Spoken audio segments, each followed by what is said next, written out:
नोएडा में जो केस हुआ है ये सही में बहुत खौफनाक है। आप भी जानकर हैरान हो जाओगे। इसकी जो बेसिक स्टोरी है वो तो आप जानते ही होंगे कि एक टेकी युवराज मेहता अपनी गाड़ी में ड्राइव कर रहे थे रात को और ये गाड़ी एक पानी से भरे गड्ढे में गिर जाती है। युवराज मदद के लिए चिल्लाते हैं। 1.5 घंटे तक वहां पर एसडीआरएफ, पुलिस, फायर ब्रिगेड सब आ जाते हैं लेकिन कोई इसे बचाता नहीं और करीब 2 घंटे के बाद युवराज की डूबकर मौत हो जाती है। इसी समय के अराउंड वहां पर एक डिलीवरी बॉय था मोनिंदर नाम का, जो युवराज को बचाने की कोशिश करता है। पानी में खुद कूद जाता है लेकिन अफसोस उसे युवराज नहीं मिल पाता। अब इस घटना के बाद जब मोनिंदर का इंटरव्यू लिया गया तो उसने बताया कि मौके पे पुलिस भी थी, एसडीआरएफ भी थी और अग्नि विभाग वाले भी थे, फायर ब्रिगेड वाले भी थे। किसी ने उसकी मदद नहीं करी। बोल रहे थे ठंडा पानी है, हम नहीं जाएंगे अंदर, इधर सरिया है अंदर, हम नहीं जाएंगे। अब जब ये इंसिडेंट वायरल होने लगा, लोग सोशल मीडिया पर हल्ला मचाने लगे, सरकार से अकाउंटेबिलिटी डिमांड करने लगे, तो कुछ दिन बाद ये डिलीवरी बॉय मोनिंदर एक और स्टेटमेंट देते हैं। एक नया वीडियो जारी किया जाता है जिसमें ये बिल्कुल उल्टा बोलते हैं। 15 मिनट के अंदर अंदर वहाँ पे पुलिस पहुंच गई। कुछ लोग मौजूद थे, उन्होंने पुलिस को कॉल की। 15 मिनट के अंदर पुलिस पहुंचने के बाद फिर कुछ देर बाद ही एसडीआरएफ, एनडीआरएफ,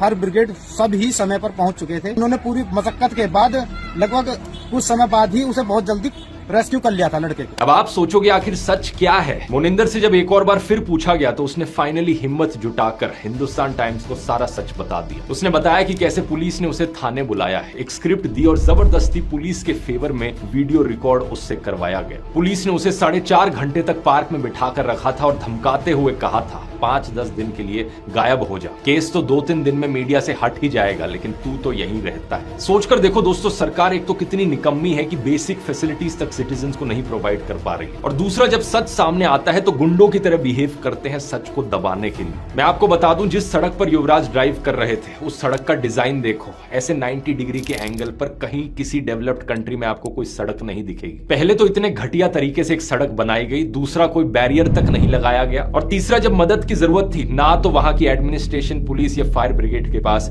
कोई भी इक्विपमेंट थी युवराज को बचाने के लिए। युवराज के पिता ने सीधा कहा, अगर डाइवर्स होते, कोई बोट होती, थोड़ी सी भी अगर मदद मिल जाती तो मेरा बेटा बच जाता। लेकिन जानते हो ये गड्ढा कहां से आया? इस जगह पर एक्चुअली में एक मॉल बनना था। बेसमेंट के लिए गड्ढा खोदा गया था लेकिन 2021 से इस प्रोजेक्ट को अबैंडन कर दिया गया था। और गड्ढे के साइड में जो सड़क है उस पर कोई बैरिकेड्स नहीं, कोई रिफ्लेक्टर्स नहीं, यहां तक कि कोई स्ट्रीट लाइट्स तक नहीं लगाई गई। इंडिया टुडे की रिपोर्ट के मुताबिक ये साइट करप्शन के लिए पहले से ही सीबीआई इन्वेस्टिगेशन में थी। और सबसे शॉकिंग बात तो यह है कि इस घटना से सिर्फ 15 दिन पहले इसी गड्ढे में एक और ट्रक भी गिरा था। फॉर्चुनेटली उस ट्रक का ड्राइवर बच गया था, लेकिन तब भी जब ड्राइवर ने नोएडा अथॉरिटी से मदद मांगी थी तो उन्होंने उल्टा उस पर ही बाउंड्री वॉल तोड़ने का आरोप लगा दिया था। ये पूरी घटना दिखाती है दोस्तों क्या होता है एक शहर का हाल जब ऊपर से लेकर नीचे तक पूरा सिस्टम ही खोखला बन जाए। नोएडा में